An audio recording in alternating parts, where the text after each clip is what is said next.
UP इस वक्त सबसे ज्यादा चर्चा में चल रही है, क्योंकि यूपी के जो सीएम है योगी आदित्यनाथ, हम सभी जानते हैं, इधर आप देख सकते हैं योगी आदित्यनाथ को तस्वीरों में। तो देखिए इस वक्त जो है बीजेपी के अंदर बहुत बड़ा जो बवाल मचा हुआ है, और बवाल ये है कि ये जो है अब योगी आदित्यनाथ को इग्नोर कर रहे हैं लगातार कंटिन्यू। यानी कि इनका ये कहना है कि नरेंद्र मोदी जी के बाद में योगी आदित्यनाथ वो चेहरा नहीं बन सकते कि वो जो है पीएम की पद के दावेदार हों। लेकिन इसमें जो है एग्जिट पोल ये कहता है कि जनता की दावेदारी ये कहती है कि जनता का 70% एग्जिट पोल योगी आदित्यनाथ के झुकाव में दिखाई देता है। यानी कि 70% जनता जो है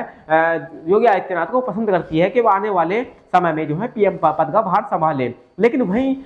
बीजेपी के जो तमाम वो पुराने नेता हैं जो कि मतलब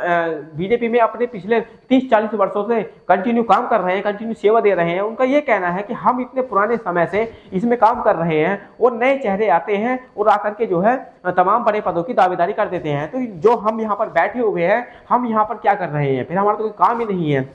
तो इस तरह की जो है उनको जलन जो है उनके अंदर साफ साफ देखी जा रही है, चाहे वो राजनाथ हो और चाहे वो मतलब हमारे जो मतलब अमित शाह हैं, जो बीजेपी की रीढ़ की हड्डी कहा जाता है, जिनको चाणक्य कहा जाता है, उनका भी तमाम जो है इस तरह का बयान सामने आया है। उनका भी ये मानना है कि योगी आदित्यनाथ को आने वाले समय में पीएम पद का दावेदारी में यानी कि अंदर नहीं लाना चाहिए। हम सभी जानते हैं कि अगर कोई मतलब इलेक्शन कैंडिडेट खड़ा होता है तो वो अगर किसी भी पद में वो हार जाता है तो उसको अगले पद के लिए दावेदार का घोषित नहीं किया जाता है। और यही जो मतलब यहाँ पर खिचड़ी पक रही है इस वक्त बीजेपी के अंदर, वो ये है कि यानी कि तमाम प्रयासों से तमाम वो प्रयास किए जा रहे हैं कि योगी आदित्यनाथ की छवि को धूमिल किया जा सके या फिर योगी आदित्यनाथ को आगे बढ़ने से रोका जा सके। हमने 2022 में भी देखा था कि जब मतलब यहाँ पर लोकसभा के चुनाव हुए थे तो जो मतलब लिस्ट जारी करके योगी आदित्यनाथ ने दिल्ली भेजी थी, उनके तमाम एमएलए तमाम विधायकों के नाम काट दिए थे और यानी कि अमित शाह ने अपने ही